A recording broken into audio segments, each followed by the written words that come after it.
Delving into the Roman Empire is epic mythology, wild history, and secrets you've probably never heard. So, grab your headphones, get comfy, and let's go. Segment 1. The Founding of Rome. The legend of Rome's birth begins in the mists of time, interwoven with myth and history. According to tradition, Rome was founded in 753 BCE by Romulus and Remus, twin brothers born of a mortal woman and the god Mars. Cast into the wilds as infants, they were miraculously saved by a she-wolf, who nursed them until they were discovered by a shepherd. As they grew, the brothers dreamed of building a city that would surpass all others. But destiny is often cruel, and their shared ambition turned to rivalry. In a moment of rage, Romulus struck down his brother, claiming sole rule over the city that would bear his name, Rome. From these bloody beginnings, the Roman people emerged, fierce and determined. Over time, they expanded their influence beyond the banks of the Tiber River, forging a kingdom, then a republic, and finally an empire that would shape the world for centuries. Rome was more than just a city. It was an idea, a belief in order, discipline, and the unrelenting pursuit of greatness. It was this spirit that would drive the Romans to build vast roads, conquer distant lands, and raise monuments that would stand the test of time. In the next segment, we will witness the rise of the Republic, the foundation of Roman law, and the wars that would define an era. Segment 2. The rise of the Roman Republic. As Rome grew, so did its ambitions.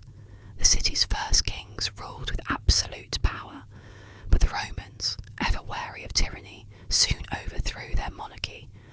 In 509 BCE, Rome became a republic, a state governed not by a single ruler, but by a system of elected officials and a complex framework of laws. This shift marked the beginning of a new era, one in which Rome's greatest strength would lie not in its kings, but in its people. The Roman Republic was built on a delicate balance of power. At its heart were the Senate, the magistrates, and the popular assemblies, each playing a crucial role in governance. The Senate, composed of Rome's elite, held immense influence, guiding foreign policy and controlling state finances. The magistrates, including the powerful consuls, enforced the laws and led Rome's armies, and the assemblies, made up of Roman citizens, provided a voice to the people, though not all voices were heard equally. Yet Rome was never content to rule only itself. War was woven into its destiny. From the earliest days, the city was surrounded by rival tribes, the Etruscans, the Samnites, the Latins, all vying for dominance over the Italian peninsula. One by one, Rome fought and defeated them, absorbing their lands and people into its growing republic. But these early wars were just the beginning. The true test of Rome's power came in its struggle against Carthage, a mighty North African city that controlled vast trade networks across the Mediterranean. The conflict between Rome and Carthage, known as the Punic Wars, would span over a century and push the Republic to the brink of destruction. In the First Punic War, 264 to 241 BCE, Rome, with no prior naval experience, built a fleet from scratch and emerged victorious. But Carthage was not yet defeated. The Second Punic War, 218 to 201 BCE, brought Rome face to face with its greatest enemy, Hannibal Barca. A brilliant Carthaginian general, Hannibal led his army, including war elephants, across the treacherous Alps to strike at the heart of Italy. His victories at Trebia, Trasimene, and Cannae shook Rome to its core. Yet, the Republic refused to surrender.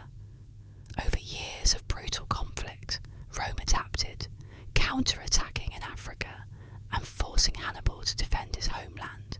In 202 BCE, at the Battle of Zama, Rome's general Scipio Africanus shattered Carthage's power, securing Rome's dominance in the Mediterranean. With Carthage broken, Rome turned its eyes toward Greece and the eastern kingdoms, absorbing them into its ever-expanding republic. Wealth and slaves flooded into Rome, enriching the elite but deepening divisions within society. The foundations of the Republic began to tremble under the weight of corruption, political violence, and the growing power of ambitious generals. In the next segment, we will explore the fall of the Republic, the rise of figures like Julius Caesar, the civil wars that tore Rome apart, and the birth of an empire that would change history forever. Segment 3. The fall of the Republic and the rise of empire. As Rome expanded across the Mediterranean, wealth and power flowed into the city, but with them came greed, ambition, and conflict. The old republican system, designed for a small city-state, struggled to govern a vast and diverse empire. Corruption spread through the Senate, and the divide between the rich elite and the common people deepened.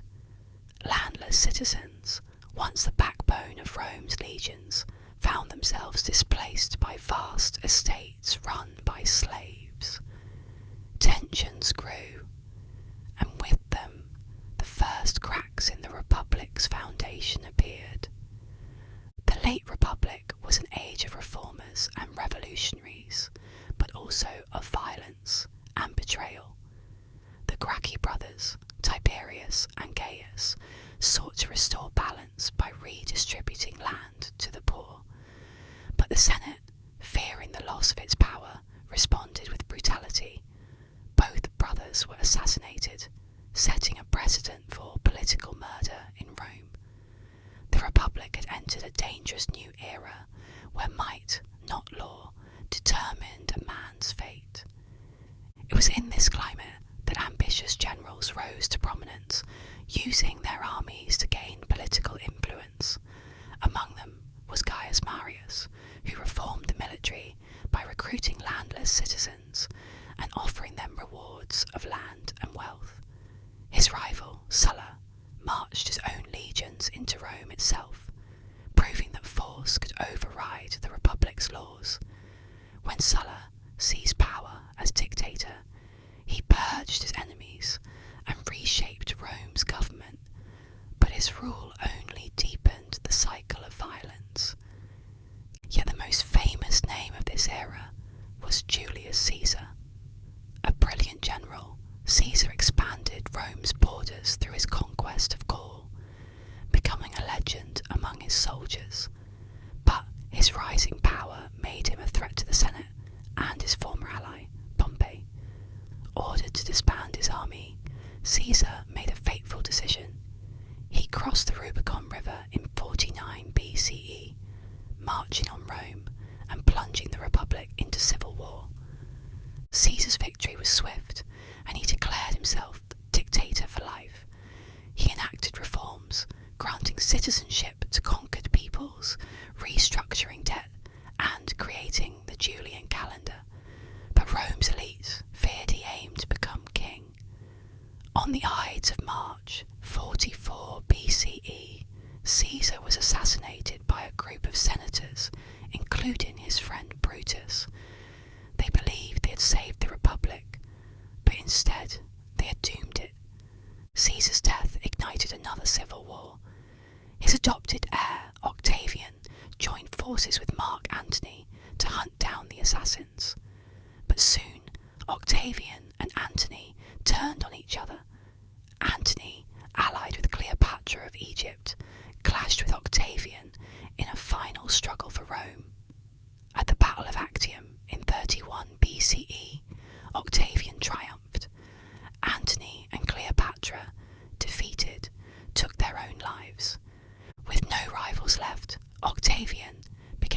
Rome's first emperor, taking the name Augustus. The Republic was gone. An empire had risen in its place. Augustus would claim to restore traditional values, but he wielded absolute power. The Senate remained, but only as a shadow of its former self. Rome had traded its old freedoms for stability, and the age of emperors had begun. In the next segment, we will explore the heights of the Roman Empire, its military conquests, its legendary cities, and the vast borders that stretch from Britain to the sands of the Middle East. Segment 4. The height of the Roman Empire. With Augustus as its first emperor, Rome entered an era of unprecedented power and prosperity. The civil wars had ended, and in their place came stability, economic growth, and military expansion. Augustus, though never officially calling himself a king, held supreme authority. He restructured the government, established a professional army, and launched massive infrastructure projects. The Senate, once the heart of the Republic, became largely ceremonial, its members reduced to advisors rather than decision makers. Under Augustus and his successors, Rome's borders stretched further than ever before. By the 2nd century CE, during the reign of Emperor Trajan, the empire reached its greatest territorial extent. From the windswept coasts of Britain to the deserts of Arabia, from the forests of Germania to the mountains of Armenia, Rome ruled an empire that spanned 3 continents. The Mediterranean became a Roman lake, its shores lined with grand cities, bustling harbours, and mighty fortresses. To defend this vast realm, Rome built an elaborate network of roads, fortifications, and border defences. The most famous of these was Hadrian's Wall in Britain, a massive stone barrier designed to keep northern tribes at bay. In the east, Rome clashed with its great rival, the Parthian Empire, in a series of brutal wars for control over Mesopotamia. To the north, the Germanic tribes posed an ever-present threat, and despite Rome's best efforts, they could never be fully subdued. Yet Rome was more than just its military might. The empire's cities were wonders of engineering and culture. Rome itself, the Eternal City, had grown into a metropolis of over 1 million people, filled with grand temples, sprawling markets, and monumental structures. The Colosseum, completed in 80 CIC under Emperor Titus, stood as a symbol of Roman entertainment and power. Gladiators fought for glory and survival, while chariots thundered through the Circus Maximus, thrilling crowds of thousands. At the heart of Rome's success was its ability to assimilate conquered peoples. The empire was a melting pot of cultures, languages, and traditions. Roads and trade routes connected distant provinces, allowing goods, ideas, and people to flow freely. The legions brought Roman law and order, but in return, the provinces enriched Rome with their own customs. Greek philosophy, Egyptian mysticism, and Persian deities found their place alongside the gods of Rome. The Roman pantheon remained central to daily life. Jupiter, king of the gods, ruled from the heavens, while Mars, the god of war, watched over the legions. Venus, goddess of love, was said to be the divine ancestor of the Julian family, linking Augustus to the mythical founders of Rome. Festivals, sacrifices, and ceremonies filled the religious calendar, ensuring that the gods remained appeased. But as the empire expanded, new faiths emerged. Some tolerated, others persecuted. One of the greatest emperors of this golden age was Marcus Aurelius, the philosopher king. Though a warrior by necessity, he was a scholar at heart, penning his famous Meditations while on campaign. His reign was marked by both wisdom and hardship. The empire faced invasions from Germanic tribes and a devastating plague that swept through its cities. Marcus Aurelius stood firm, leading his armies personally and embodying the virtues of Stoic philosophy. But with his death in 180 CE, the golden age of Rome began to dim. In the next segment, we will witness the struggles that followed, the corruption of emperors, the division of the empire, and the growing signs that Rome's dominance was not eternal. Segment 5. The decline begins. With the death of Marcus Aurelius in 180 CE, the Roman Empire faced new and growing challenges. His son and successor, Commodus, was a stark contrast to his father, a reckless and self-indulgent ruler more interested in gladiatorial combat than governance. While Marcus Aurelius had fought tirelessly to uphold Rome's strength, Commodus squandered resources, purged his political enemies, and allowed corruption to flourish. His assassination in 192 CE plunged Rome into chaos, marking the beginning of a long and steady decline. The following decades were marred by political instability. The throne of the empire became a prize fought over by ambitious generals, each backed by their legions. Civil wars erupted as rival claimants battled for power. The so-called crisis of the 3rd century, 235 to 284 CE, saw Rome fracture into 3 competing states: the Gallic Empire in the west, the Palmyrene Empire in the east, and what remained of Rome in the centre. This era of turmoil weakened the empire on multiple fronts. The once mighty Roman legions struggled to defend the borders as waves of barbarian tribes, Goths, Vandals, and Franks, raided deeper into Roman territory. At the same time, internal decay sapped the empire's strength. Economic troubles led to rampant inflation, and heavy taxation burdened the common people. The roads and aqueducts that once symbolised Rome's greatness began to fall into disrepair. Yet, despite these hardships, Rome endured. A series of capable emperors emerged in the late 3rd century to restore order. The most famous of these was Diocletian, who took the throne in 284 CE.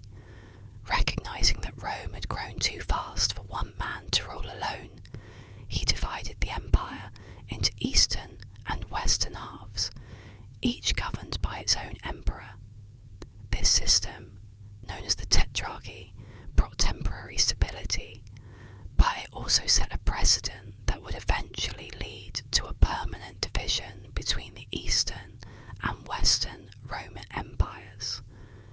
Diocletian also launched sweeping reforms to strengthen the military, curb inflation, and enforce order. However, his harsh policies, including the persecution of Christians, made him a controversial figure. When he abdicated in 305 CE, his reforms unravelled, and Rome once again fell into civil war. Out of this conflict emerged Constantine the Great, a leader who would change the course of Roman history forever.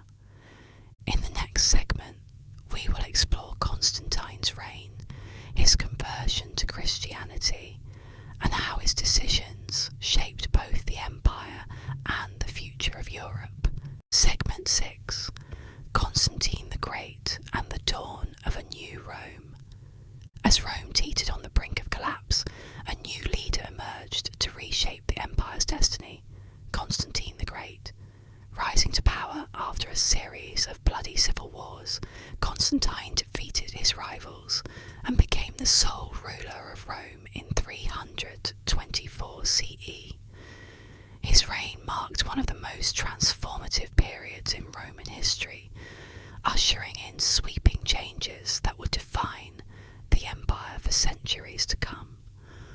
One of Constantine's most famous moments came in 312 CE during the Battle of the Milvian Bridge. According to legend, on the eve of battle, Constantine had a vision of a cross in the sky, accompanied by the words, "In hoc signo vinces," "In this sign you shall conquer." Taking this as a divine message, he ordered his soldiers to paint Christian symbols on their shields. Against the odds, he emerged victorious, and from that moment forward, he embraced Christianity. In 313 CE, Constantine issued the Edict of Milan, granting religious tolerance to Christians across the empire. This was a monumental shift. For centuries, Christians had been persecuted under Roman rule, viewed as a threat to traditional Roman beliefs. Now, with the emperor's favour, Christianity flourished, gaining influence in both political and cultural spheres. Constantine himself converted to Christianity later in life, setting the stage for it to become the dominant faith of the empire. Beyond religion, Constantine made another decision that would forever change the Roman world. He moved the empire's capital. In 330 CE, he founded the city of Constantinople, modern-day Istanbul, on the site of the ancient Greek colony of Byzantium. Strategically located at the crossroads of Europe and Asia, Constantinople was heavily fortified and surrounded by water, making it far more defensible than Rome. It quickly became the new centre of power, overshadowing the ageing and politically unstable city of Rome. Under Constantine's rule, the empire experienced a temporary resurgence. He reformed the military, stabilised the economy, and restored order. However, these successes masked deeper problems. The western half of the empire remained vulnerable to barbarian incursions, and divisions between east and west continued to grow. The split that Diocletian had initiated decades earlier became more pronounced, and after Constantine's death in 337 CE, his empire was divided among his sons, leading to new conflicts. As the 4th century progressed, the Western Roman Empire weakened, while the Eastern Roman Empire, centred in Constantinople, grew stronger. In the next segment, we will witness the final days of Rome, the relentless pressure of invading tribes, and the eventual fall of the Western Roman Empire in 476 CE. Segment 7. The fall of the Western Roman Empire. After Constantine's death, Rome's troubles resumed. His successors quarrelled, civil wars drained resources, and the once mighty legions struggled to hold the frontiers. The empire, already weakened by years of infighting, was now under relentless assault from outside forces.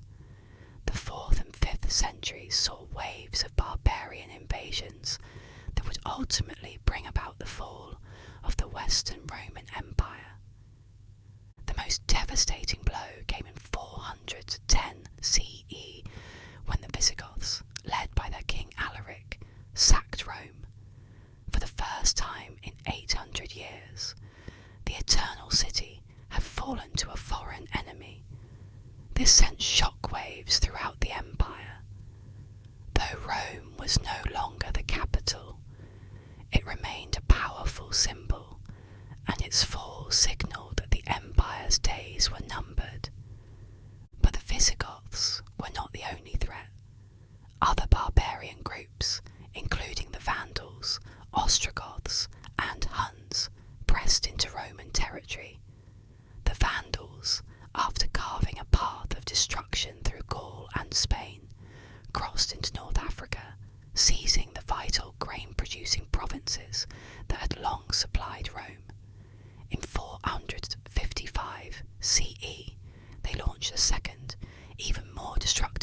of Rome, plundering the city for 2 weeks.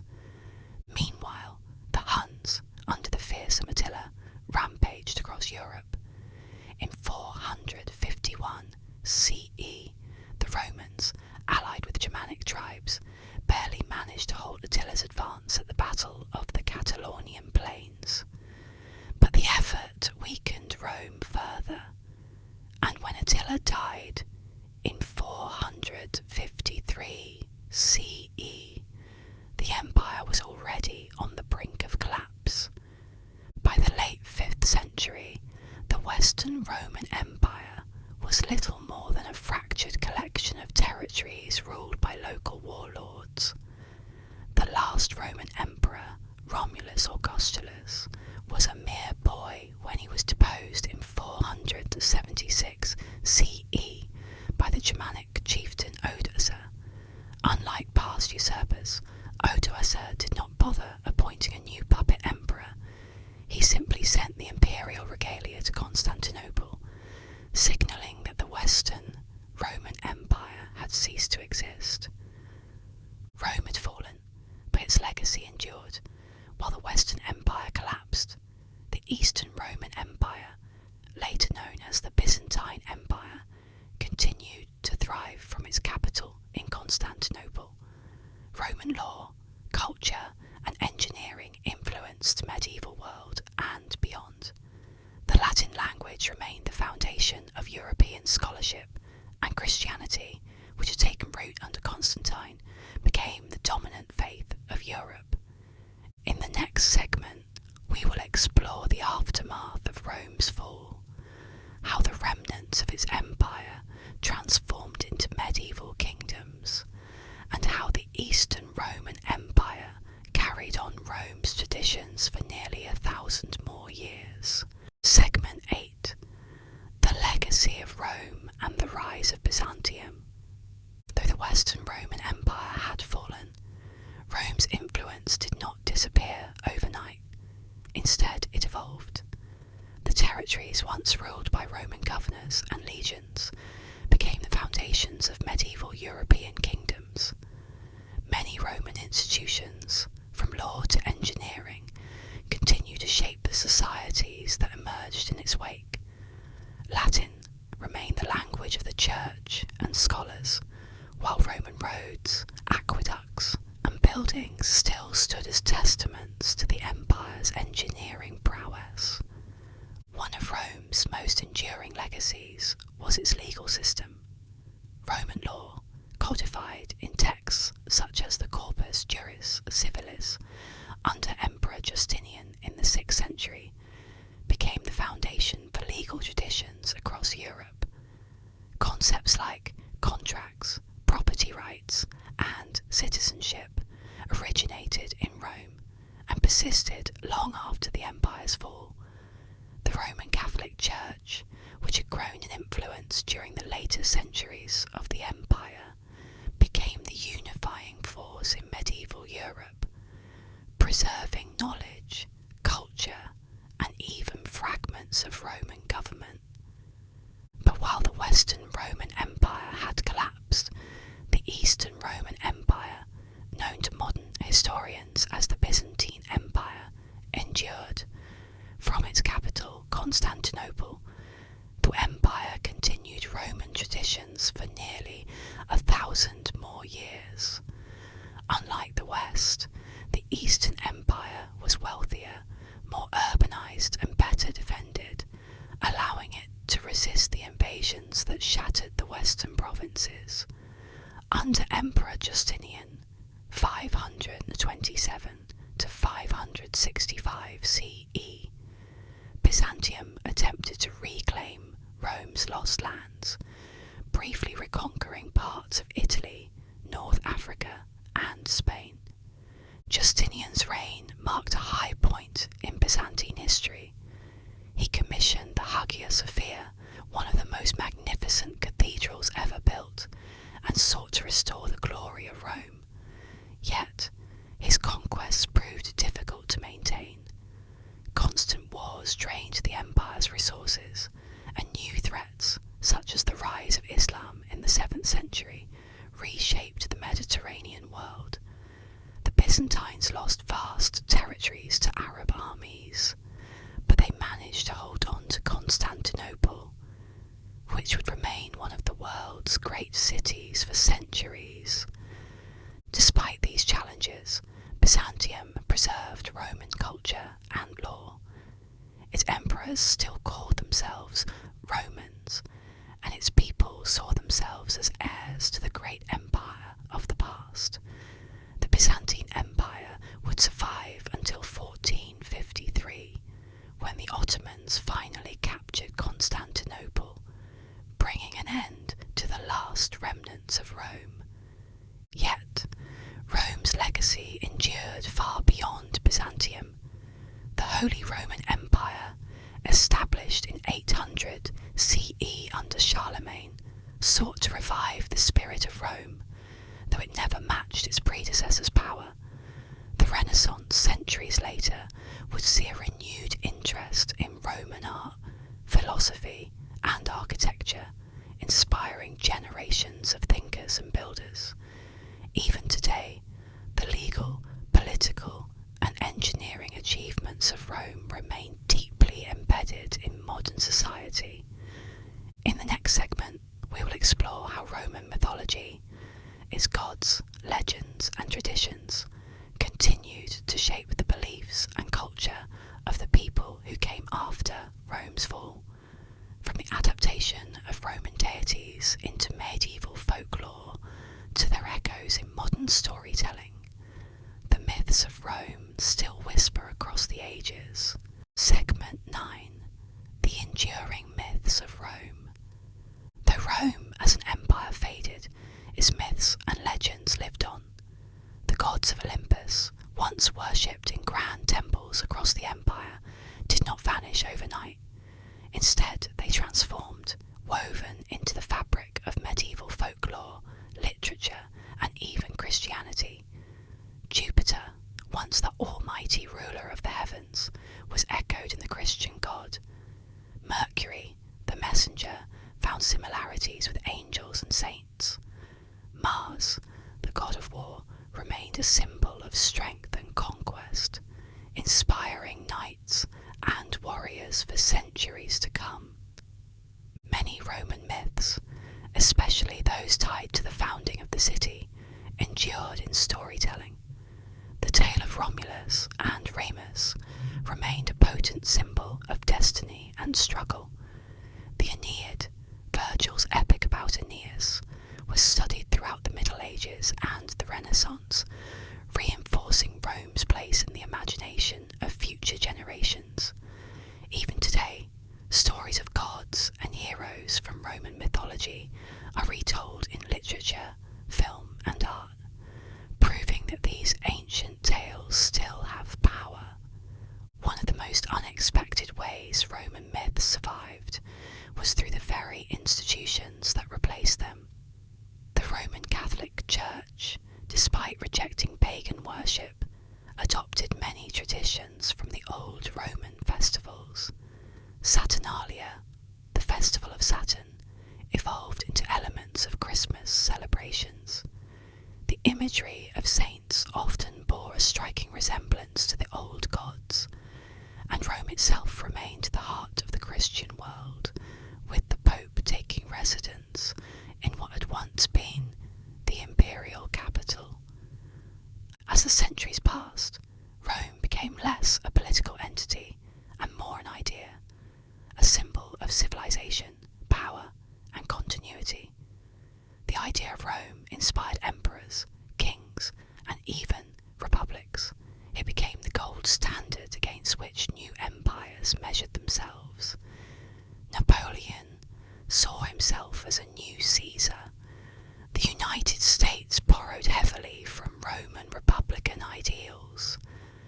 Even modern city planning takes cues from the ancient streets and aqueducts of Rome. But for all its influence, Rome was not immortal. The empire fell, its people scattered, and its gods forgotten. And yet, in a way, Rome never truly died. It persists in our laws, our languages, our architecture, and our our stories. Every grand government building modelled after a Roman temple, every legal system drawing from its principles, every tale of heroism echoing the deeds of Aeneas or Hercules. These are all the shadows of Rome. Segment 10, the Eternal City. Rome today is a city of ruins and relics, yet it still breathes with the spirit of its past. The Colosseum, once a place of blood and spectacle, now stands as a monument to an age long gone. The Pantheon, its massive dome still intact after nearly 2,000 years, reminds us of Rome's architectural genius. Beneath the streets of modern Rome lie layers upon layers of history, an empire buried beneath a city that never stopped living. Visitors walk the same roads where emperors once strode, where senators debated, and where gladiators fought for glory. Rome remains the eternal city, not because of its buildings or monuments, but because of its legacy. It is not just a place, but an idea, one that shaped the world and continues to do so. The empire fell, but its influence is immortal. In the laws we follow, in the words we speak, in the stories we tell, Rome endures. And as long as history is remembered, so too will the story of Rome, the empires that sought to rule the world, and in many ways never truly fell. I thank you guys so much for watching. I hope you enjoyed this deep dive into Rome's wild myths, from god emperors to secret soldier cults.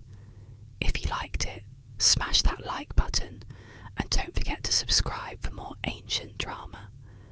Alright, go get some rest, dream about gladiator battles or whatever, and I'll catch you in the